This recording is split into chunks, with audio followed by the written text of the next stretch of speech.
অনেক দিন পরে এরকম একটা বাংলা সিনেমা দেখলাম যে বাংলা সিনেমাটা দেখবার পরে মন ভরে গেছে এবং খুব হেসেছি, খুব মজা পেয়েছি। হ্যালো এভরিওয়ান, আমি পৌশালী চলে এলাম আরও একটা নতুন ভিডিও নিয়ে। আশা করছি তোমরা সবাই খুব ভালো আছো। এখন আমরা এই ভিডিওতে নতুন একটি বাংলা সিনেমা পাটালিগঞ্জের পুতুল খেলা, এই সিনেমাটা নিয়ে কথা বলবো, যেটা 10ই জানুয়ারি সিনেমা হলে মুক্তি পেয়েছে। আমার দেখতে 3-4টে দিন দেরি হলো, তাই রিভিউ আনতেও দেরি হলো।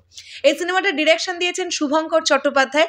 আমরা এই সিনেমাতে অভিনয় করতে দেখতে পাচ্ছি সোহম মজুমদার, দিতিপ্রিয়া রায়, পরাণ বন্দ্যোপাধ্যায়, রজতাভ দত্ত, দীপঙ্কর বাবু সহ আরও বেশ কয়েকজনকে। তো কেমন লাগলো এই সিনেমাটা? প্রথমেই যদি গল্প নিয়ে আমাদের ছোট করে বলতে হয়, এখানে আমরা দেখতে পাচ্ছি যে সোহম মজুমদারের ক্যারেক্টারটা যে বিভিন্ন অনুষ্ঠানে পুতুল খেলা দেখায় আর কি, সে একজন আর্টিস্ট। তো তার তেমন একটা প্রোগ্রাম আসে না, যে কারণের জন্য সে তার বাবা অর্থাৎ পরাণ বন্দ্যোপাধ্যায়ের ওপরে ডিপেন্ডেন্ট। এবং পরাণ বন্দ্যোপাধ্যায় এখন অনেকটা এজেড, তাই তারও রুজি রোজগার খুব একটা বেশি নেই। কিন্তু পরাণ বন্দ্যোপাধ্যায়ের ভীষণ ইচ্ছে যে তিনি তার বাড়ির ছাদটাকে তিনি ওই টালিটা থেকে পাকা একটা ছাদ করবেন।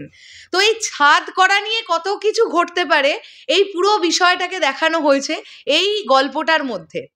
এবং এটা একটা পলিটিক্যাল স্যাটায়ার, এটা আমরা বলতে পারি। প্রত্যেকটা ডায়ালগ এত সুন্দরভাবে লেখা, বেশ কয়েকটি রাজনৈতিক দলকে বেশ অন্যভাবে ডায়লগগুলো এমনভাবে লেখা হয়েছে, তোমরা যখন সিনেমা হলে গিয়ে সিনেমাটা দেখবে তোমরা ফিল করতে পারবে যে কোনটার সঙ্গে কোনটা রিলেটেবল, কি বলতে চাইছে অ্যাকচুয়ালি ডিরেক্টর, কি বোঝাতে চেয়েছেন, এবং যেভাবে ব্যাপারগুলো আমাদের সামনে এসেছে।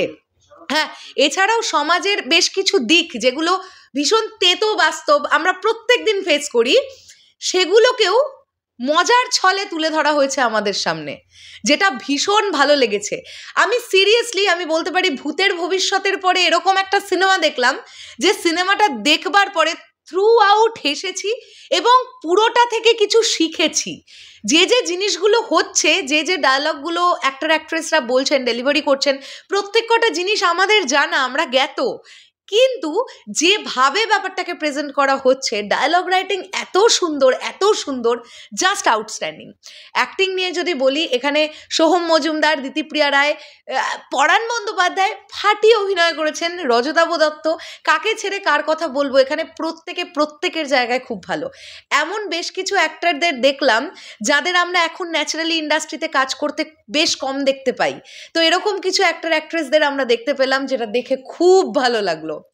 তো আমি ডেফিনেটলি যেটা সবচাইতে বেশি প্রশংসার দাবিদার এই সিনেমাটার, সেটা হচ্ছে গল্প এবং ডায়লগ রাইটিং।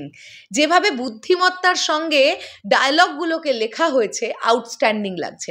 যদি গানগুলো নিয়ে কথা বলি, ছবির মধ্যে অনেক বেশি গান আছে এমনটা বলবো না, যখন গানগুলো আসছে সেগুলো ঠিকঠাক লাগছে। তবে দু একটা, এখন ব্যাপারটা হচ্ছে এই সিনেমাটার ডায়লগগুলোই এত অন্যরকম না, এত মজাদার এবং এত বাস্তবিক কিছু কথা সুন্দর কমেডির ছলে বলা হচ্ছে, যে তার মাঝখানে মাঝে মাঝে গান যদি আসেও বা আপনাদের এটা মনে হতে পারে যে এখানে গানটার দরকার ছিল না।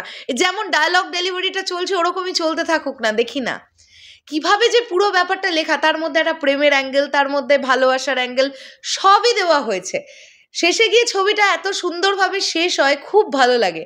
তো আমি আপনাদের বলবো, হাইলি রেকমেন্ড করব, আপনারা পাটালিগঞ্জের পুতুল খেলা সিনেমাটা হলে গিয়ে দেখে আসুন। আমি শিওর আপনাদের খুব মজা লাগবে এই সিনেমাটা দেখে।